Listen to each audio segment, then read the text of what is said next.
जी, जी, जी, बहुत-बहुत धन्यवाद। बहुत-बहुत आभार आपका, इतना लंबा चैप्टर आपने इतने धैर्य से पढ़ा दीदी, तो इसके लिए बहुत-बहुत आभार है आपका। और अब मेरा आगे निवेदन है दीदी से। शुचि दीदी और अम, हेमंत भैया इसमें जुड़े होंगे, तो मेरा निवेदन है कि कृपया इसका सार प्रस्तुतिकरण हमें सभी को इसका सार तत्व समझाएँगे। जी, दीदी। भैया प्रणाम, सभी को मेरा प्रणाम।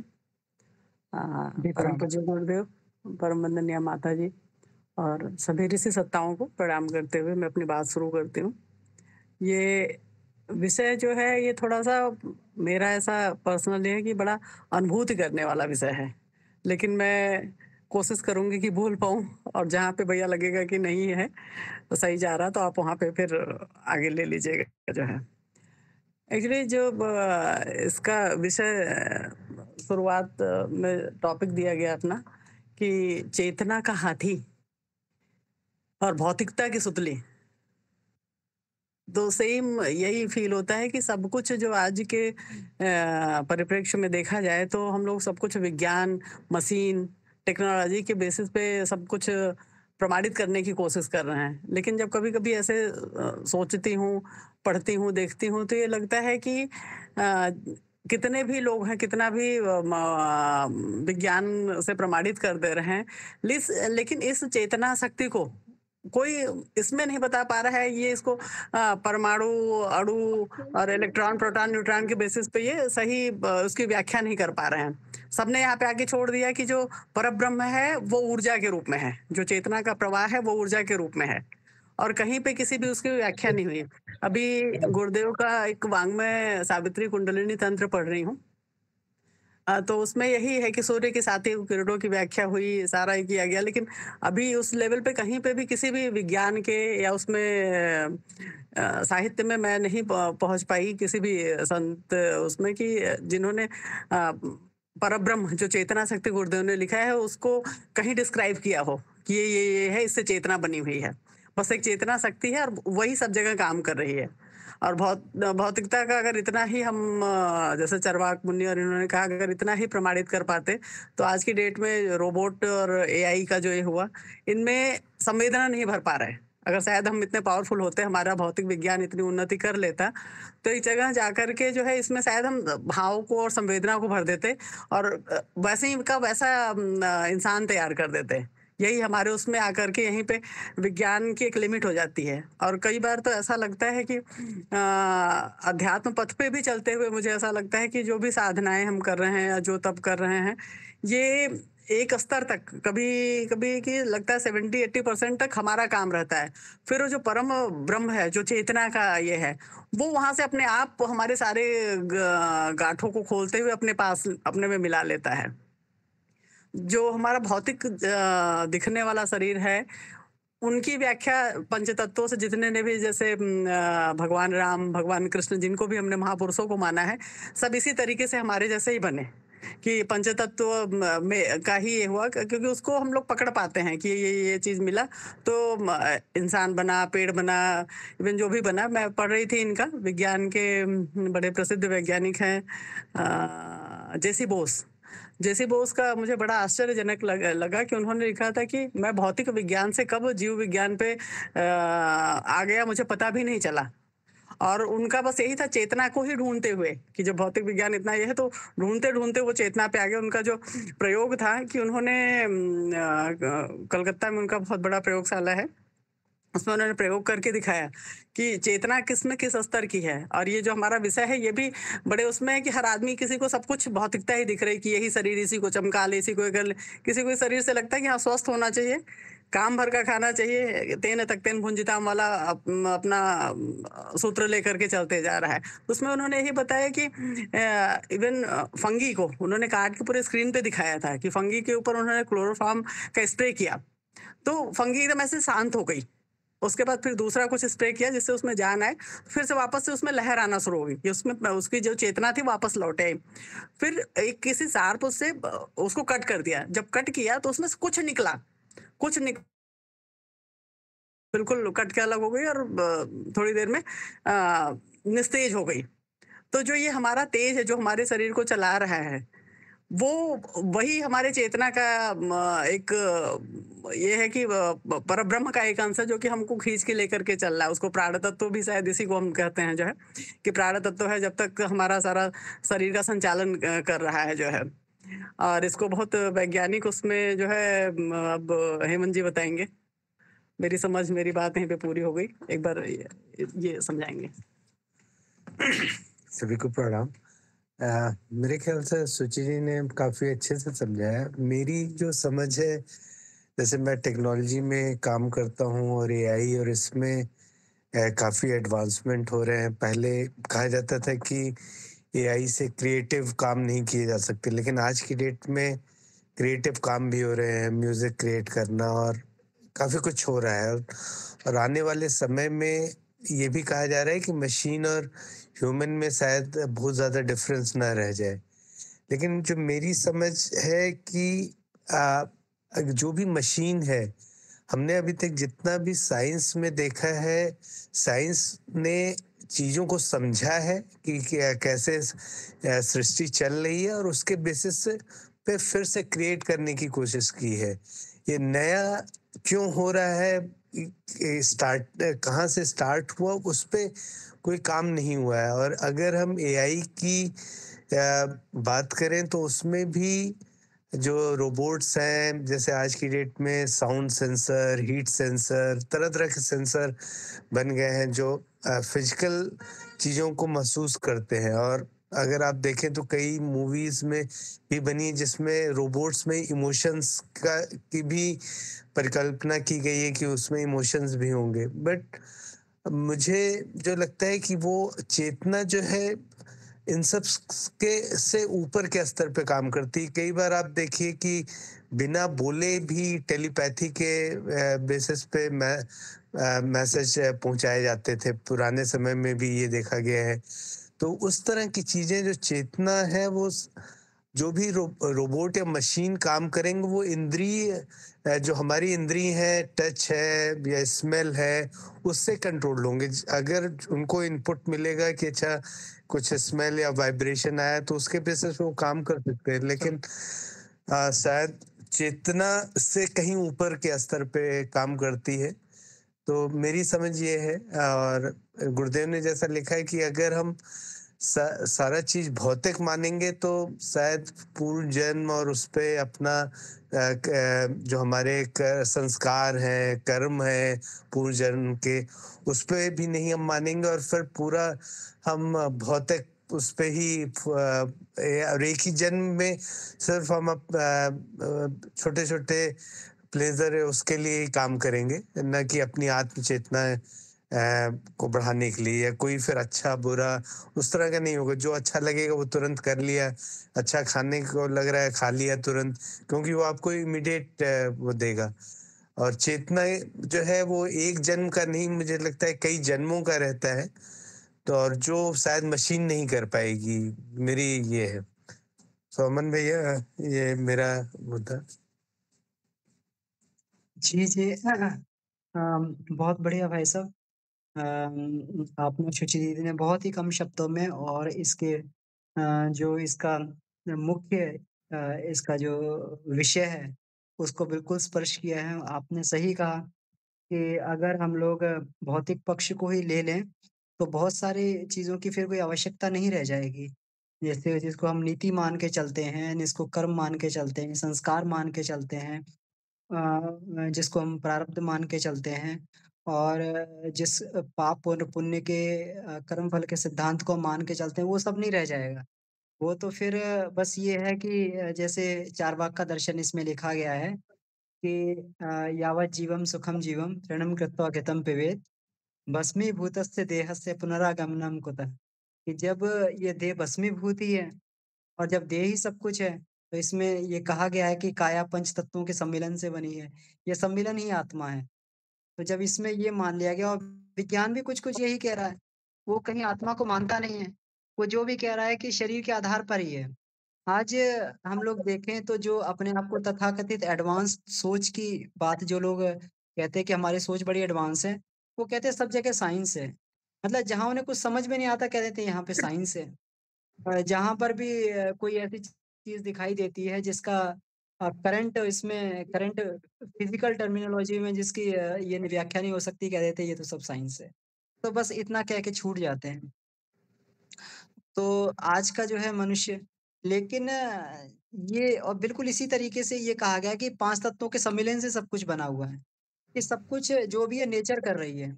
बस एक पकड़ लिया कि नेचर ही सब कुछ कर रही है, नेचर को उठा के वहाँ पर ये कर दिया कि नेचर सब कुछ कर रही है और वही सब कुछ है। और यहाँ पर जो है जो ये दर्शन में दिखाया गया पंच तत्वों के सम्मिलन से काया बनी वही आत्मा है। तो जब काया ही आत्मा है और काया ही अपनी ही सत्ता है, काया ही सत्ता है, एक्चुअल सत्ता है, तो इसके अतिरिक्त तो कुछ हो नहीं सकता। तो काया खत्म फिर सब खत्म। तो फिर स्वर्ग, नरक, आत्मा जो लोक परलोक की बात कही जाती है वो सब कुछ रहेगा ही नहीं। तो इसलिए जो भी करना अभी कर लो। तो ये बिल्कुल इस आधार पे इस चैप्टर की व्याख्या हुई है। और इसमें इसमें भैया एक चीज़ बहुत इसमें सुंदर ये कही गई है। जी, जी। हाँ भैया, जी। बोलिए, बोलिए। हाँ, दी आप कुछ कह रहे थे, दी बताएँ। नहीं, नहीं भैया, आप कंप्लीट कर लीजिए पहले। हाँ। नहीं, नहीं दीदी मैं तो सिर्फ़ आप ही की बात को जो आगे वो कर रहा था, आप बताएँ नहीं, प्लीज़। एक्चुअली ये ना भैया वही लगता है कि जैसे अब पंचतत्वों का ही ये है, जब पंचतत्वों से शरीर बना है तो ऐसा क्या निकल जाता है एक लेवल पे कि इन्हीं पंचतत्वों को हटाने की जल्दीबाजी हो जाती है कि जलाओ जलाओ मिट्टी है। तो वही जो निकल जाता है जिसको आज तक साइंस भी नहीं पकड़ पा रहा है, वही चेतना है शायद। तो इसको वही कह रहे हैं, ये लोग टच नहीं कर पाते। साइंस जा तो रहा है लेकिन एक लेवल पे जाकर के साइंस की लिमिट है। वो यहाँ पे अगर बस पंचतत्वों का ही पूरा शरीर है तो इस तरीके से तो हमारा शरीर नष्ट नहीं होना चाहिए, क्योंकि भाई बना हुआ ऐसे काम कर रहा है जो है। ये सारा चेंज हो करके जब हमारी शरीर होती है तो सारे पांचों तत्व तो पांचों में जाके मिल जाते हैं। ऐसे तो अगर बस जो हमारा शरीर चल रहा है, इवन जो पेड़ पौधे हैं जो भी चल रहे हैं, सब तो चेतना के भरोसे चल रहा है। कि इवन पत्थरों को देखिए तो ये कैसे जैसे मार्बल पे खड़े हुए तो लगता है हाँ हाँ बहुत, उसको आप अनुभूति कर सकते हैं। टाइल्स पे खड़े हुए तो एक लगता है कि इसमें थोड़ा सा निर्जीवपन है, जो मैन मेड जितनी भी चीजें हैं। पेड़ पौधों को कभी सूख जा रहे हैं सर्दियों की वजह से। हमारा तो ये यहीं पे एक्चुअली मुझे ये लगता है ये बड़ा अनुभूति वाला विषय, जो इसको फील कर सके कि आखिर सब में क्या अंतर है जो है, इस कहाँ पे विज्ञान छूट जा रहा है, जो कि हम फील तो कर रहे हैं लेकिन इसको शायद बता नहीं पा रहे हैं जो है। मिट्टी में खड़े हुए तो मिट्टी में एक दिन यही प्रश्न उठा था हमारे डिस्कशन में कि जब वो प्राण हर जगह है, जैसे गुरुदेव ने लिखा है कि इस परमात्मा कण-कण में व्याप्त है, ठीक है? परमात्मा जब कण-कण में व्याप्त है तो जब हमारे शरीर से हमारी चेतना निकल जाती है, हमारी आत्मा निकल जाती है, तो देखा जाए परमात्मा तो उसमें भी है। तो ये प्रश्न आया तो उसका उत्तर फिर मेरे दिमाग में आया कि इसका उत्तर ये होगा कि हमारे जो पांचों तत्व हैं, चेतना तो निकली और गुरुदेव की इसी में पढ़ रही थी किताब में कि वो किस वैज्ञानिक का उदाहरण दिए हुए हैं कि निकल के मधुमक्खी के छत्ते के समान वो वातावरण में व्याप्त रहता है जब तक कि दूसरे शरीर को न मिल जाए, और तुरंत वो कन्वर्ट होकर के दूसरे शरीर में प्रविष्ट कर जाता है। किसी अच्छा ये बल्ब का कौन आविष्कार किए हैं? थॉमस अल्वा एडिसन, उनका गुरुदेव ने एग्जाम्पल दिया था जी, इसमें। तो इसमें जी, यही जी। था मेरा कि जो 5 तत्व है, भाई पांचों तत्वों की लिमिट खत्म हुई तो जब पांचों खुल गए, मिट्टी मिट्टी में मिल गई, जल जल में मिल गया, तो इनके प्राण तत्व उस समय जब हम शरीर छोड़ते हैं, कोई चीज जब डिस्ट्रॉय होने वाली उस पे आती है तो इनका प्राण बहुत कमजोर हो जाता है। तो इसीलिए फिर मिट्टी मिट्टी में मिली, जल जल में मिला, वायु वायु में मिली। पर जब ये सुपर और पावरफुल में मिलते हैं तो इनको और पावर मिल जाती है, और पावर मिल जाती है तो फिर दोबारा ये किसी चीज का निर्माण करने में सक्षम हो जाते हैं, इसीलिए फिर हम दूसरे शरीर में जाते हैं। तो वही वही भैया ये मेरा ये था ना कि इसमें बोल पाने वाला मतलब मैं शायद बहुत ज्यादा एक्सप्लेन कर पाने के उसमें नहीं थी, कि बड़ा अनुभूति का विषय है कि सारी चीजें खुली। फिर इसी पे हम लोग आए कि इसी तरीके से परमात्मा की जो चेतना है वो कम या ज्यादा हो रही है, कम या ज्यादा हो रही है, पर ऐसा नहीं है कि कहीं पे खत्म है, कि ईश्वर कहीं पे नहीं है। यही बात आई थी कि जब ईश्वर हर जगह है तो ऐसे इसको इस तरीके से ही समझा जा सकता है कि वहां पे प्राण को खींचने की जो ब्रह्मांड व्यापी प्राण है, जिससे हम अपना शरीर चला रहे हैं, उसको उनको ग्रहण करने की क्षमता कम हो जाती है शायद। इसीलिए देखिए एक लेवल पे आकर के लोहे में जंग लग जाता है, खराब होने लगता है, सारे चीजों में एक बार प्राण की कमी आ जाती होगी शायद, इसको भी एक बार बताइएगा ना, ये जो हमारी समझ है सही है या गलत है?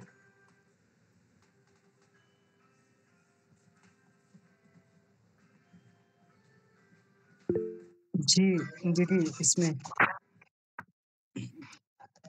जी, हाँ, दीदी आपका हैंड रेज़ आप कुछ कहना चाह रही हैं? हाँ, मैं जी, तो हाँ। अभी मतलब नया हूँ, इसीलिए सबको आपको नमस्ते पहले। और मैं जितना स्तर तक सोच रही हूँ, उसमें कुछ कहना चाहती हूँ। ये पंच तत्व से हमारा शरीर बना है और चेतना है, ईश्वर है, इनके विषय में मैं अपने मतलब सोच के साथ बता रही हूँ कि मुझे नहीं लगता है कि ईश्वर है। जो भी पंच तत्व है, वही हमारे जीवन का साथी है और साधन भी है। अगर वो चीज़ें उपलब्ध नहीं रहेगी, तो मनुष्य का शरीर नहीं रहेगा। और दूसरी बात, जहाँ तक है कि हम मतलब मर जाते हैं, मृत्यु लोक को जाते हैं, तो ऐसा नहीं है कि हमारा शरीर मतलब नष्ट हो जाता है, क्योंकि हमारा शरीर मतलब पंच तत्वों से मिला हुआ है, इसीलिए स्किन गलेगा, हड्डियाँ कमज़ोर होंगी और भी बहुत अब खान-पान भी चेंज हो रहा है, मिलावट वाला है, इसलिए हमारा शरीर कम उम्र में खराब हो रहा है। तो इसीलिए हमारा जो बचपन है, हमारे बच्चों में जाता है, हमारा जो जवानी है, वो बच्चों में जाता है, मतलब अगली पीढ़ी में जाता है। तो इसीलिए मरते भी नहीं हैं। और चेतना जो है वो ईश्वर, हमने कभी ईश्वर को नहीं देखा। ये हमारी सोच का ये परिणाम है कि अच्छे-अच्छे तस्वीर बनाए गए और भगवान बनाए गए। लेकिन हमारे अगर मन में भगवान के प्रति आस्था है, तो वो मिट्टी में भी भगवान है, कण-कण में भी भगवान है, ना कि मूर्ति में भगवान है। बस वो एक शोभा चीज़ है, घर में सजाते हैं और मतलब है, कुछ तो है जिससे हमको पॉजिटिव एनर्जी मिलता है। और फिर उसके बाद मतलब इस आस्था है, लेकिन पर ईश्वर हमने कभी देखा नहीं है, इसीलिए आँख बंद करके ध्यान करके सूर्य की रोशनी को ऊर्जा मानते हैं, मिट्टी को अपने मतलब शरीर में मिट्टी को पाते हैं। विश्वकर्मा भगवान हमारे शरीर को बनाए हैं। हम लोग विश्वकर्मा पूजा करते हैं कि घर बनाए, बिल्डिंग बनाए, लेकिन एक विश्वकर्मा भगवान हमारे शरीर को भी बनाए हैं। उसी मतलब कल काटे से शरीर चलता भी है, पुराना भी होता है और पंच तत्व में मिल जाता है। मेरे समझ से भैया मेरा सोच बहुत छोटा है, माफ कीजिए, आप लोग बहुत ऊंचे तबके के हैं, लेकिन मैंने अपने मतलब हिसाब से ऐसा ही सोचा है। गलती हुई है, माफ जी, दीदी। कीजिएगा। आपकी सोच हाँ, तो अब अपने आप को म्यूट कर सकते हैं दीदी, क्योंकि इको करती रहेगी आवाज़ नहीं तो। हाँ, दीदी आपने बिल्कुल सही कहा कि जिस प्रकार का कल्पित हमारा ईश्वर है, ईश्वर वैसा कुछ नहीं है। जो हमने ईश्वर के बारे में कल्पना कर रखी है, क्योंकि ईश्वर की कल्पना नहीं हो सकती है, पहली बात ये है। लेकिन ये बात भी ठीक है कि हम जिस तत्व में हम ईश्वर मान लेते हैं, जो भी ईश्वर का स्वरूप मान लेते हैं, वो ईश्वर ही है और वो ईश्वर उसमें प्रकट भी हो जाता है। जब प्रहलाद से पूछा गया कि तुम बताओ तुम्हारा भगवान कहाँ पे है? तो हिरण्यकश्यप ने जो है ये कहा कि अगर सब जगह भगवान है तो खंबे में भी भगवान होगा। तो खंबे में भगवान होगा तो प्रहलाद ने कहा इस खंबे में भी भगवान है। इतनी आस्था थी कि इस खंबे में भी भगवान है। तो तो वो जो है खंबे में से जो है फिर जब उसको खंबे को तोड़ा तो उसी में से नरसिंह भगवान प्रकट हुए और नरसिंह भगवान प्रकट हुए और फिर जो है उसका हिरण्यकश्यप का उन्होंने वध किया। तो अब कुल मिला के ईश्वर कहाँ पे आया? ईश्वर का मतलब ये हो गया, ईश्वर का मतलब हो गया हमारी आस्था, हमारी श्रद्धा। हमारी आस्था, हमारी श्रद्धा जहाँ पर टिक जाती है वहीं पर ईश्वर को प्रकट होना पड़ता है, क्योंकि ये कहा गया है ना कि रामायण में बड़े सुंदर कहा गया है कि असगुन सगुन होई सोई कैसे, जल बिन उपल बिलग नहीं जैसे। कि जो असगुन है मतलब जिसका कोई गुण नहीं है, वो सगुन कैसे हो जाता है? वो जो है गुणातीत जो है, वो गुणवान कैसे हो जाता है? असगुन सगुन होई सोई कैसे, जल बिन उपल बिलग नहीं जैसे। जैसे पानी और भाप और बर्फ में कोई फर्क नहीं होता है, लेकिन पानी तरल होता है और भाप जो है ठोस वो जो है ये क्या कहते हैं और द्रव्य बन जाता है, तो ये बर्फ बन जाता है, और भाप बन जाता है तो दिखता नहीं है ना? लेकिन ये तीनों ही स्थितियां पानी की हैं, और तीनों स्थितियों में ही पानी का अस्तित्व रहता है। जल बिन उपल बिलग नहीं जैसे, तो जैसे भाप और जल आपस में अलग अलग नहीं है। तो इसीलिए इसमें फिर आगे कहते हैं, अगुण अरूप अलख अज जोई। अगुण अरूप अलख अज जोई, जो अगुण है जिसमें कोई गुण नहीं है, अरूप है जिसका कोई रूप नहीं है, अगुण अरूप अलख जिसको देखा नहीं जा सकता, अलख अज जो कभी ना जन्मता ना कभी बूढ़ा होता ना मरता है, अज जोई, है ना? भक्त प्रेम बस सगुन सोई। लेकिन भक्त का प्रेम ऐसा है कि उसको उस उस विश्वास के आधार पर अपनी सृष्टि को बनाना पड़ता है, जैसा भक्त चाहता है उसी के अनुसार जो उसको बनाना पड़ता है। इसीलिए रामायण में सबसे पहले ये बात कही गई, भवानी शंकरों वंदे श्रद्धा विश्वास रूपिणों याभ्याम बिनम न पश्यन्ति सिद्धाम स्वांति स्थमीश्वरम। कि भवानी शंकर हमारे श्रद्धा और विश्वास के प्रतिमूर्ति है, जिसके बिना बड़े से बड़े ज्ञानी जो है, जो अपने हृदय में ईश्वर का दर्शन कर सकते हैं, श्रद्धा विश्वास के बिना नहीं कर सकते। तो सबसे पहली बात है कि जो हमने ईश्वर का रूप बनाया वैसा नहीं है, वो हर एक की आस्था और हर एक की मान्यता के अनुरूप है। जैसा जो कोई जैसी आस्था कर लेगा उसको वैसे ईश्वर के दर्शन हो जाएंगे। यही चेतना है, ये आस्था और विश्वास ही हमारी चेतना है। अब इसमें देखिए, गुरुदेव की बातों में अगर मैं ये बात कहूं कि चेतना क्या है, गुरुदेव कहते हैं ना चेतना क्या है, जड़ क्या है और चेतन क्या है। तो गुरुदेव कहते हैं कि जड़ क्या है, परमाणुमय सृष्टि है, जो परमाणु के जो परमाणु के स्तर पर बन रही है, जिसका जिसका सबसे छोटा प्रारूप परमाणु है। परमाणु एक डिसिप्लिन है, परमाणु एक डिसिप्लिन है, परमाणु है। अब ये वाला परमाणु नहीं जिसको एटम कहते हैं, वो उससे भी नीचे वाला परमाणु जिसको ये बोला गया है, परमाणु है। और चेतन क्या है, चेतन की सृष्टि जो है संकल्पमय है, चेतना जो है संकल्प से। तो चेतना क्या हो गई, चेतना हो गई हमारी जिसमें इच्छा हो, भाव हो और अनुभूति हो, जिसमें जिसमें जो है इच्छा हो, अनुभूति हो और अहम भावना हो। इच्छा, अनुभूति, अहम भावना, वही चेतना है। तो इसी से जो अभी ये कह रहे थे भाई साहब, कह रहे थे अभी जो है हेमंत भाई साहब, कि आज जो है इसमें इमोशंस भी पैदा किए जाने लगे हैं ना। तो इमोशंस किस बल पर हम लोग पैदा कर पा रहे हैं कि हम जानते हैं कि मनुष्य के जो है कौन-कौन से इमोशंस हैं, और वो इमोशन कब प्रकट होते हैं, जब कोई किसी पर क्रोध करता है, ऊँची आवाज़ में बात करता है ना? तो सामने वाला क्या है, सामने वाला या तो क्रोधित होगा या दुखी होगा, है ना? तो इसी तरीके के एक आर्टिफ़िशियल इंटेलिजेंस उसमें डाल दी गई कि अगर सामने वाला अगर क्रोधित होता है, क्रोधित म का भी मतलब क्या हो गया कि भई इतना-इतना वॉल्यूम होना चाहिए, इतना पिच होना चाहिए। जब इतने में कोई ऐसे बात करेगा, ऐसे-ऐसे पिच में बात करेगा, तो फिर जो है आपको ऐसे-ऐसे रिएक्ट करना है।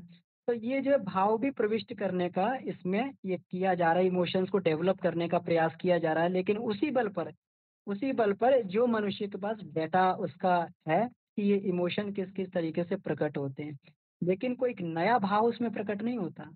आज अगर कोई व्यक्ति ये कह दे कि जैसे ये था, गांधी के अंदर एक भाव पैदा हुआ, एक नाटक को देख के गांधी के अंदर एक नया भाव पैदा हुआ कि मुझे भी जो है सत्य का पालन करना चाहिए, मुझे भी सत्य के मार्ग पर चलना चाहिए। हरिश्चंद्र जो पराकाष्ठा पे सत्य की बात करते थे, तो क्या मैं नहीं कर सकता? तो मुझे भी करना चाहिए। एक भाव पैदा हुई, एक श्रद्धा पैदा हुई, यही चेतना होती है। चेतना जो है एक नई सृष्टि कर देती है, एक नया भाव पैदा करती है, नई इच्छा पैदा करती है, एक नई उमंग पैदा करती है, यही चेतना है। जो हर जगह किसी किसी भी पदार्थ के अंदर एक नई सृष्टि कर रही है, वह चेतना है। जो उसको दिशा दे रही है, वह चेतना है। जो उसके अंदर इच्छा पैदा कर रही है, वह चेतना है। जो उसको उसके अब मुर्दे को देखें हम लोग, मुर्दे में पंच तत्व होता है, आपने सही कहा कि पंच तत्व है। तो ये बिल्कुल ठीक है कि पंच तत्व के बिना चेतना का अस्तित्व को प्रकट नहीं किया जा सकता। लेकिन यह भी सच है कि बिना बिना उसके जो है, बिना चेतना के पंच तत्व निरर्थक है। क्यों? इसीलिए उसको मुर्दा कहते हैं। मुर्दा में देख लीजिए, मुर्दा क्यों हो गया? अगर कोई व्यक्ति कोमा में चला गया तब भी मुर्दा ही है, क्योंकि ना तो उसके अंदर कोई इच्छा है। इच्छा है, इच्छा का मतलब ना कोई अपनी इच्छा प्रकट करेगा कि मतलब मुझे ये खाना है, मुझे ये करना है, मुझे यहाँ जाना है, मुझे इससे मिलना है, इच्छा प्रकट नहीं करेगा। ना कोई उसके अंदर जो है कोई अनुभूति है, ना कोई अनुभूति होगी उसके, उसको कहीं पे भी सुई लगा दो, कहीं पे भी कुछ कर दो, कुछ भी नहीं होगा। मुर्दे का भी ऐसा हिसाब होता है, कहीं पर भी कुछ काटते-पाटते रहो, कहीं पे भी उसका पोस्टमार्टम करते रहो, कहीं क्या उठ के थोड़ी कहेगा मेरा सिर मत तोड़ो, मेरा हाथ मत काटो, मेरा यहाँ चीर-फाड़ मत करो। तो वो उसके अंदर भी कोई अनुभूति नहीं है और ना उसको मालूम है कि मैं क्या हूँ, मेरी स्थिति क्या है अभी। यही अहंकार भावना होती है, मेरे बारे में मान्यता। और चेतना से यही होता है। आप कोई देख लीजिए, जड़ किसको कहते हैं? जड़ का मतलब ये हुआ कि ना तो कोई उसकी इच्छा है। अब पत्थर थोड़ी ये कहता है कि मुझे आप मूर्ति बना दो या मुझे आप जो है मकान में लगा दो या मुझे। लेकिन कुत्ते के बच्चे को पकड़ के ले आइए, वो भी अपनी इच्छा को प्रकट करेगा कि मेरे खाना खाने की इच्छा है, मेरा जो है ये करने की इच्छा है, मेरी खेलने की इच्छा है, मेरी नहाने की इच्छा है। तो कुत्ता भी अपनी इच्छा को प्रकट करेगा। छोटे से छोटा निकृष्ट जीव जिसके अंदर चेतना है, वो अपनी इच्छा को जरूर प्रकट करेगा। वो अपने अस्तित्व को जरूर प्रकट करेगा और अस्तित्व को बचाने के लिए भी प्रयास करेगा। अपने अस्तित्व को बचाने के लिए भी प्रयास करेगा, क्योंकि उसके अंदर ये है कि मेरा ये अस्तित्व है, ये अहंकार है उसके अंदर। मुर्दे के अंदर नहीं होता है, इसीलिए उसको मुर्दा कहते हैं। ना उसको कोई फीलिंग होती मैं कौन हूँ, जहाँ पड़ा है पड़ा हुआ है। अब उसे कोई मतलब नहीं कि मैं मनुष्य हूँ या मैं ये कुत्ता हूँ, बिल्ली हूँ, पत्थर हूँ, क्या हूँ, कुछ भी नहीं, कोई अनुभूति उसके अंदर नहीं है। तो यह चेतना है। तो चेतना और जड़, अब मान लीजिए अगर चेतना का प्रकटीकरण नहीं होगा तो ये कैसे पता लगे कि चेतना का प्रकटीकरण होता कहाँ से? इच्छा इच्छा करेगा कौन? तो शरीर पंच तत्व के रूप में तो हम इच्छा करेंगे और जाहिर कैसे करेंगे? इंद्रियों के माध्यम से करेंगे। तो इंद्रियां तो पंच तत्वों से ही निर्मित है और उसी से उसका प्रकटीकरण भी हो रहा है, उसी से वो ग्रहण भी कर रहा है। तो वही पंच तत्व में रमण कर रहे हैं। तो उसके बिना तो ये दोनों की ही सृष्टि है, जड़ की भी सृष्टि है और चेतना की भी सृष्टि है और दोनों की सृष्टि है। अब चेतना का बेसिक हमने कहा था परमाणु है, तो परमाणु क्या है? परमाणु वह है जिसकी कोई इच्छा नहीं है, लेकिन मूवमेंट उसके भी अंदर है, शक्ति उसके भी अंदर है, काम वो भी कर रहा है, क्रिया उसके भी अंदर है, क्रिया, लेकिन क्रिया की स्वतंत्रता उसके अंदर नहीं है। वो क्रिया जो है अपनी स्वतंत्रता से कुछ और नहीं कर सकते, वो क्रिया से कुछ और नहीं बन जाता। वो जिसके लिए उसको बना दिया गया है, एक एक उसको चक्र में घूमता रहेगा। वो उसके अंदर इतनी स्वतंत्रता नहीं है या फिर उसके अंदर इतना ज्ञान नहीं है कि वो यहाँ से जो है अपनी कक्षा से उठ के दूसरी कक्षा में चला जाए, ऐसा भी नहीं हो सकता। मनुष्य थोड़ी टिकता है, मनुष्य पहली कक्षा में जाएगा, दूसरी में जाएगा, तीसरी में, कितना भी नालायक से नालायक हो अपनी कक्षा जरूर बदलेगा वो। तो इसलिए जो है ये जड़ और चेतना का गुरुदेव ने इसीलिए कहा गायत्री महाविज्ञान में कि जड़ के प्रकटीकरण के लिए, चेतना के प्रकटीकरण के लिए जड़ तत्वों को बनाया गया। ये पंच सृष्टि की रचना हुई, तभी जड़ चेतन मिलकर सृष्टि की रचना करते हैं। जी।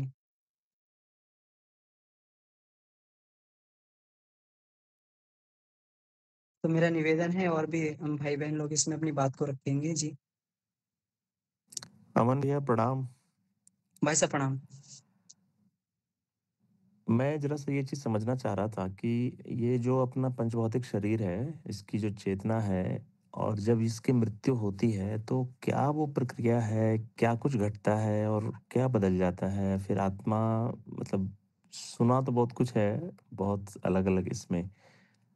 एग्ज़ैक्टली कैसे इस चीज़ को समझें कि हम विभिन्न शरीरों से आए इस जन्म में और कई सारा हमने कभी हम पशु भी रहे, कभी हमने बहुत अच्छे-अच्छे काम भी किए शरीर से, कभी बहुत बुरे-बुरे काम भी किए। हमें कुछ याद नहीं है हमारे पूर्वजन्म में हमारे साथ क्या हुआ। फिर इस जन्म की एक और कहानी बन गई हमारी।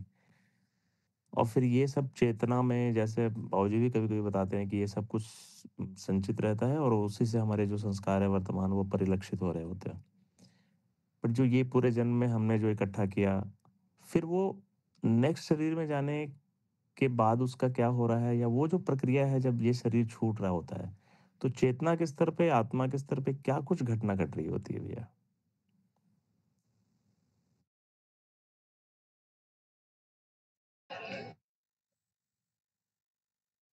जी भैया। तो इसमें देखिए, इसमें जो है, ये शरीर और जो इसको चेतना को बाँधने वाला है, शरीर और आत्मा को बाँधने वाला जो एक एक बीच में जिसको सेतु बोलते हैं, प्राण है।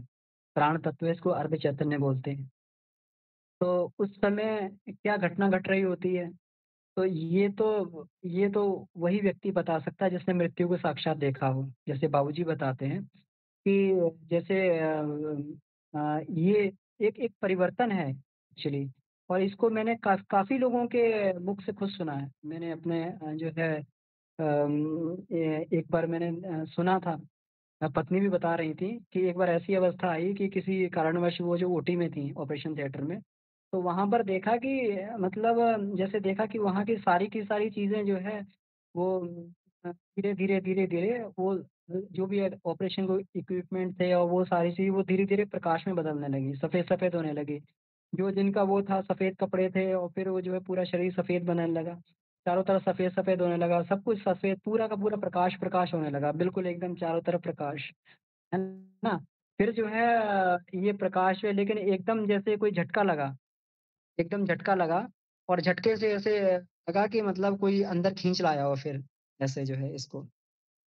तो इसमें यही होता है भैया, जैसे ये तो सृष्टि हम लोग जब ये शरीर में आते हैं, तो शरीर में एक इस तरीके का एक लिमिटेड ये बना दिया गया है, इस संसार को विशेष रूप से देखने के लिए, है ना? हर एक के कान एक विशेष रूप से ध्वनियों को सुन सकते हैं। वो ना तो जो है 20,000 से आगे की ध्वनियों को सुन सकते हैं, ना 20 से नीचे की ध्वनियों को सुन सकते हैं। तो एक स्पेसिफिक बना दिया गया है इस ये जो संसार हमें जैसा दिखाई देता है, ये केवल हमारे शरीर के फंक्शन के कारण है। जबकि ऐसा है नहीं, आइंस्टीन भी इस बात को कहा करते थे, कि अद्भुत बात है कि सामने पेड़ खड़ा दिखाई दे रहा है लेकिन पेड़ नहीं है, वहाँ पेड़ का अस्तित्व नहीं है। तो जब भी कहते हैं कि इस तरीके से बात होती है, तो आत्मा जब अपने हिसाब से देखती है तो चारों तरफ प्रकाश ही, क्योंकि आत्मा का खुद प्रकाश है और चारों तरफ प्रकाश है। प्रकाश ही प्रकाश के अलावा कोई सत्ता नहीं है।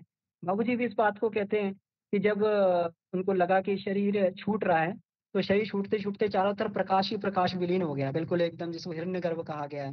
हज़ारों सूर्य जो इकट्ठे उदय हो गए हों। तो ऐसी कुछ अनुभूति भैया इसमें होती है। और बाकी जो ये संस्कार होता है, संस्कार तो आत्मा के साथ में चलता ही है, सूक्ष्म शरीर का हिस्सा है संस्कार। और जिसको ये कहा गया चित्रगुप्त जो है इसको ये गुप्त करके ये कैद करता था संस्कार के रूप में। एक जो क्योंकि सूक्ष्म शरीर कभी खत्म नहीं होता है, आत्मा के साथ में चलता रहता है। जी। उसका जिसको ये बोला गया है कि जी। तो यही फिर जो है जिसको जीव भाव बोला गया, तो जीव भाव अपना साथ में लेके चलता है और उसी जीव भाव को लेकर जो है वो फिर जैसा उसका होता है, संस्कार होता है उसी के साथ हिसाब से उसको शरीर मिल जाता है, योनि मिल जाती है, वैसा उदाहरण करके फिर आ जाता है। उसी हिसाब से उसका जो है ये बन जाते हैं, जीन्स बन जाते हैं और जीन्स से फिर वो उसी तरीके से उसकी रचना होने लगती है। जी भैया। ठीक है भैया, धन्यवाद। जी भैया, जी धन्यवाद। तो ये तो ऐसा विषय है कि जो जिन लोगों ने अनुभूत किया वही इसको जो बता सकते हैं। जी, जी। भैया, हम फिर से कुछ बोलना जी दीदी। चाहें? आपने बोला कि मेरी पत्नी ओटी में थी तो उनको प्रकाश जैसा लगा। हमारे साथ भी हुआ है। हम भी ओटी में जब थे ना, तो ये टाइल्स-वाइल्स ना हाँ, एकदम अजीब तरह का लगा ना कि फटते गया प्रकाश में हम घुसते गए और फिर उसके बाद हम जब होश में आए, तो लगा कि हम बेड पर हैं और उसके बाद हम दर्द भी महसूस हुआ और हमारा मतलब जो भी था वो सब चीज़ फ़ंक्शन कर रहा है शरीर। लेकिन उस टाइम हमको कुछ नहीं पता चला लेकिन हमको आवाज़ें आ रही थी, लग रहा था कि कुछ हो रहा है। लेकिन फिर भी हमको कुछ ऐसा अनुभव हुआ जैसे कि हम स्वर्ग में जा रहे हैं। और मेरे साथ हुआ, मेरे ससुर एक्सपायर किए और मॉर्निंग में किए थे, मतलब मुझे टाइम पता नहीं है, हम लोग को पता भी नहीं चला। जब सुबह में देखे कि वो नहीं है इस दुनिया में, उनको हम लोग छत पर लिटा दिए, तो हमको ना उनके पेट के पास हल्का-सा एक रोशनी जैसा लगा और फिर वो लगा कि खत्म हो गया, लगा कि हमें ही सिर्फ दिखा। और एक पास में भी ऐसे एक बुजुर्ग एक्सपायर किए थे, तो उनको भी हम देखते-देखते लगा ना थोड़ा-सा मुँह हिला दिए। अब पता नहीं ये क्या था? मतलब हम फ़ील कर सकते हैं लेकिन हम कभी किसी को बता नहीं सकते कि हमने सच में ऐसा महसूस किया या मेरा भ्रम है, क्या है? जी दीदी। तो ये सारी चीज़ें महसूस करके देखी जा सकती हैं, बिल्कुल दीदी। तो ठीक है, सबका अपना अनुभव हो सकता है। जी, और भी भाइयों-बहनों से निवेदन है कि और भी अपने इसमें इस विषय से संबंधित जो है ये बहुत सुंदर विषय है। इसमें एक चीज़ मुझे बहुत अच्छी लगी। जब तक किसी का कोई हैंड रेज़ नहीं हो रहा, मैं पढ़ देता हूँ उसको। जिनको भाई-बहनों को कुछ इसमें करना है तो अपनी हैंड रेज़ कर देंगे। इसमें देखिए बहुत बढ़िया इसमें ये जो भौतिकी के स्वरूप का निर्धारण इतिहास को क्रमबद्ध बनाने वाले इरविन श्रोडिंगर ने अपनी प्रतिपादित सीख फॉर द रोड में लिखा है। पदार्थ का मूल स्वरूप कण है या तरंग, यह विवाद उतना महत्वपूर्ण नहीं है, जबकि हम लोग इसी विवाद में पड़े रहते हैं कि वो जड़ है या चेतन है, सॉरी, ये कण है या तरंग है, वेव है या पार्टिकल है, ये महत्वपूर्ण नहीं है। इतना महत्वपूर्ण है कि जड़ और चेतन के पारस्परिक संबंधों की गुत्थी सुलझाना, ये परस्पर समन्वित कैसे हो रहे हैं, है ना, जिसको हमारा अध्यात्म बताता है, जिसको गुरुदेव ने बताया है कि चेतना अगर जुड़ती है पदार्थ के साथ में, तो उसमें इच्छा और इच्छा भी, अनुभूति भी और अहम भावना भी है। ये तीनों ही देखिए कितना सुंदर इसका प्रश्न का उत्तर भी दे दिया है कि जड़ और चेतन के पारस्परिक संबंधित कैसे होते हैं। अब ये जो योनियां सारी जड़ होती हैं, शरीर जड़ होते हैं, लेकिन चेतना, हाँ दीदी, श्रुति दीदी कुछ कहना चाह रही, शुचि दीदी, शुचि दीदी आपका हैंड रेज है। हाँ अमन भैया, जस्ट एक चीज चाह रहा हूँ समझ। दीदी आप म्यूट पे हैं। हेलो, अभी आवाज आ रही मेरी? हम जी भाई साहब, आ रही है आवाज। एक हाँ सॉरी आपको बीच में वो किया, लेकिन मैं जस्ट एक चीज एग्जांपल देना चाह रहा हूँ। जैसे चेतना, और जो मैंने समझा है कि जैसे हम गाड़ी चलाते हैं तो गाड़ी अगर देखा जाए जड़ जो है वो चलती है, लेकिन उसके पीछे जो चेतना काम करती है वो ड्राइवर है। उसके दिमाग में क्या चल रहा है उसके हिसाब से गाड़ी चलती है। तो लेकिन ये हम नहीं कह सकते कि गाड़ी अपने आप चल रही है, वो उसको चलाने वाली चेतना है। या आप भी जैसे कंप्यूटर के हैं, हम प्रोग्राम लिखते हैं, या कंप्यूटर कैसे काम करता है, उसके पीछे किसी आदमी का दिमाग लगा है जो लिखता है कि अच्छा ये होगा तो ये चीज करोगे। उसी तरह मुझे लगता है कि कहीं ना कहीं चेतना, हमें ईश्वर पे ये विश्वास रखना होगा कुछ तो है जो ये कहता है कि अगर आपको किसी चीज को गर्म करोगे तो गर्म ही होगा, ठंडा नहीं होगा। ये कहीं ना कहीं एक चेतना है जो सारे चीज को चला रही है। और आस्था अगर है तो आस्था से हम उसको देख सकते हैं, उसको महसूस कर सकते हैं। अगर आस्था नहीं है तो हम उसको महसूस नहीं कर सकते। लेकिन इस ईश्वर के को नकारने का मुझे लगता है कि जैसे हमारा हम खुद अगर मानव उसमें देखें तो हम एक तरह से कहते हैं ब्रह्मांड है। इस मानवीय शरीर खुद एक ब्रह्मांड है। उसमें दिमाग अगर देखा जाए तो एक तरह से वो ईश्वर का काम करता है जो हमें तरह तरह के थॉट देता है। लेकिन अगर हम बड़े ब्रह्मांड की बात करें तो उसको पूरा चलाने वाला एक बड़ा परम ब्रह्म है जो पूरे सृष्टि को चला रहा है। तो यही मैं वो करना चाह रहा था एग्जाम्पल, कि मतलब गाड़ी का एग्जाम्पल या कंप्यूटर प्रोग्राम का एग्जाम्पल, कि कोई ना कोई चेतना रहती है, काम होता है जो दिखता है, लेकिन चेतना उसको कराती है। जी भैया। बिल्कुल भैया, इसीलिए आपने बिल्कुल सही कहा। इसी बात को गुरुदेव ने भी कहा है। हमें ड्राइव कौन कर रहा है, अगर हम लोग देखें हमें ड्राइव कौन कर रहा है, क्योंकि हमारे एक्शन जो है हर योनियों में उस योनि के अकॉर्डिंगली हो जाते हैं। हमें ड्राइव कौन कर रहा है, मतलब हमारा अहंकार, है ना। हम क्या है, हमारी मान्यता क्या है, उसी के अनुरूप भाव बनता है हमारा, और भाव के अनुरूप जो है हमारा फिर विचार बनता है, और विचार के अनुसार हमारा कर्म बनता है। तो अल्टीमेटली मैं जो भी कर रहा हूँ, मैं इसीलिए इसीलिए गायत्री साधना का उद्देश्य जो इसमें लिखा गया है, जो उसमें टॉपिक गायत्री महाविज्ञान भाग 1 में उसने कहा है, उसमें कहा गया कि अहंकार, अहंकार ही, मान्यता कोई छोटी मोटी चीज नहीं है। ये मान्यता से ही हमारे संस्कारों का, जिस प्रकार की मान्यता होगी उसी प्रकार के संस्कार जो है जागृत हो जाते हैं चित्त में, और संस्कार जैसे जागृत हो जाएंगे व्यक्ति वैसा कर्म करने के लिए बाध्य हो जाएगा। तो जो जी आप ये कह रहे हैं, बिल्कुल गुरुदेव ने इसी को क्वांटिफाई कर दिया है, कहते हैं ना क्वांटिफाई कर देना चीजों को, चेतना को। जो चेतना समझ नहीं आ रही थी चीज की चेतना है क्या, उसको क्या हम डेफिनेशन दें, तो गुरुदेव ने कहा है कि चेतना जो है ये हमारा इच्छा, अनुभूति और अहंकार भावना, यही हमारी चेतना है। जी, इसमें एक बड़ा अच्छा मुझे अनुभूति मैं सोच रहा था, जैसे मंत्र जब हम करते हैं, गायत्री मंत्र के लिए लोगों को बोलते हैं, तो मैं ये सोचा था कि आखिर गायत्री मंत्र से, और हम कहते हैं कि संस्कार कट जाते हैं पुराने, और तो साइंस में मैं समझने की कोशिश कर रहा था कि ऐसा क्या होता होगा। तो मुझे आप करेक्ट कीजिएगा, बट मेरा जो समझ आई कि जैसे अगर हम देखें साउंड एनर्जी से हम हीट पैदा कर सकते हैं। तो मैंने फिर सर्च किया कि साउंड से किस तरह से हीट पैदा होती है। तो ये फिजिक्स में है कि आप एकॉस्टिक हीट, जिसमें कहते हैं कि साउंड से आप हीट हो कर सकते हो, एक्सपेरिमेंट हुए हैं। फिर तो और अगर हीट को देखा जाए, गरम किसी चीज को आप गरम कीजिए तो आप देखेंगे कि बंधन जो है ढीला होता है। आप बर्फ जो है पानी बन जाएगा, पानी गैस बन जाएगा, और इस तरह से। तो मेरा जो मुझे लगा कि जब हम मंत्र जप करते हैं और बार बार करते रहते हैं, तो जो हमारा एक साउंड वाला जो अंदर भी आवाज चल रही है, भले हम अगर ना बोले, मौन मानसिक, तो उसमें भी एक आवाज चलती रहती है।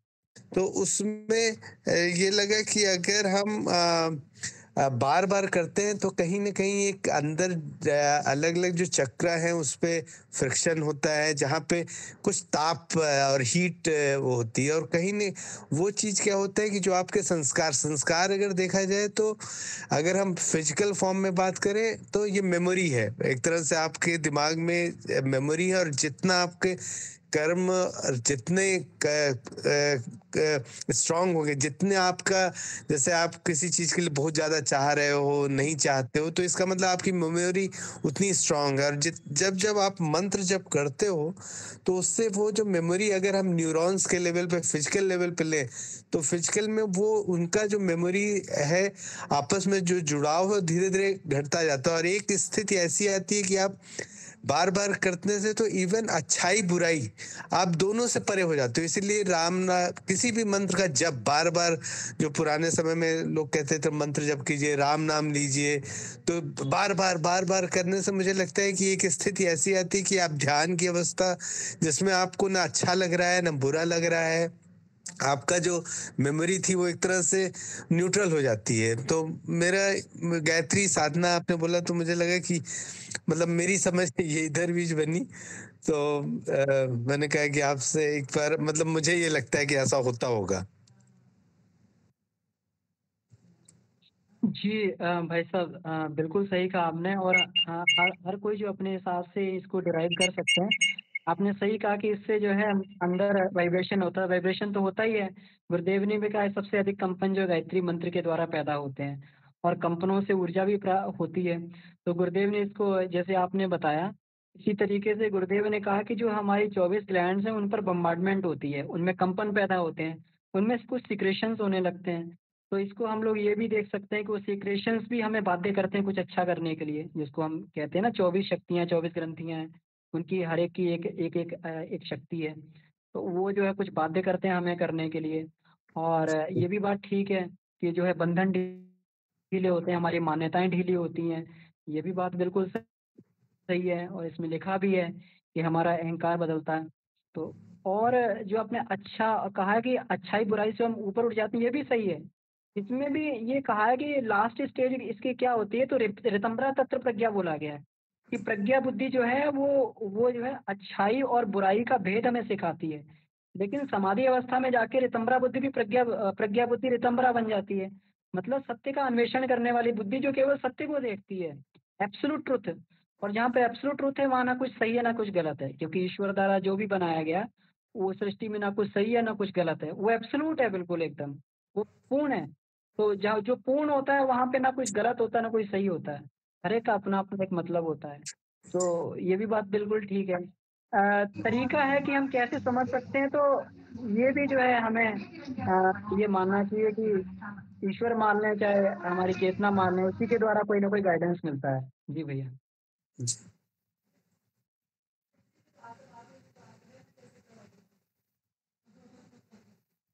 जी, तो बहुत बहुत धन्यवाद।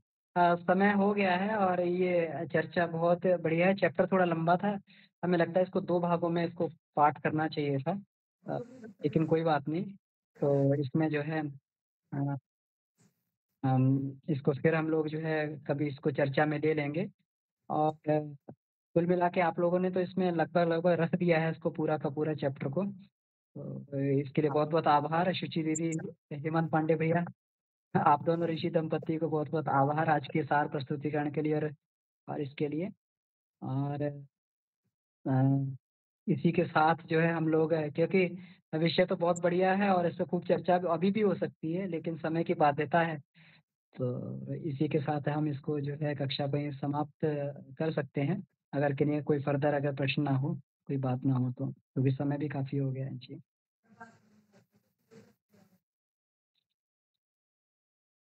तो ठीक है, आइए इसको यहीं समाप्त करते हुए परम पूज्य गुरुदेव वंदनीय माता जी सभी ऋषियों को धन्यवाद देते हैं और शांति पाठ करते हैं। कल का चैप्टर भी बहुत महत्वपूर्ण है। हम शरीर नहीं, हम आत्मा हैं। इसके लिए विशेष हमने जो है आदरणीय एफसी सिंह भाई साहब को बोला था, तो वो कल जो है एफसी सिंह भाई साहब इस पर बोलेंगे। उनका काफ़ी अच्छा अध्ययन है, वेदांत में भी है, शास्त्र में भी, उपनिषद में भी बहुत अच्छा अध्ययन है। तो इसलिए जो है निवेदन उनसे था कि इस चैप्टर को लें। तो ठीक है, ये शांति पाठ करते हैं। ओम शांति शांति शांति। समाप्त। सभी को प्रणाम, धन्यवाद, आभार। सभी को जी प्रणाम प्रणाम भैया। प्रणाम। प्रणाम सभी को, प्रणाम सभी को, प्रणाम। जी प्रणाम सभी को प्रणाम।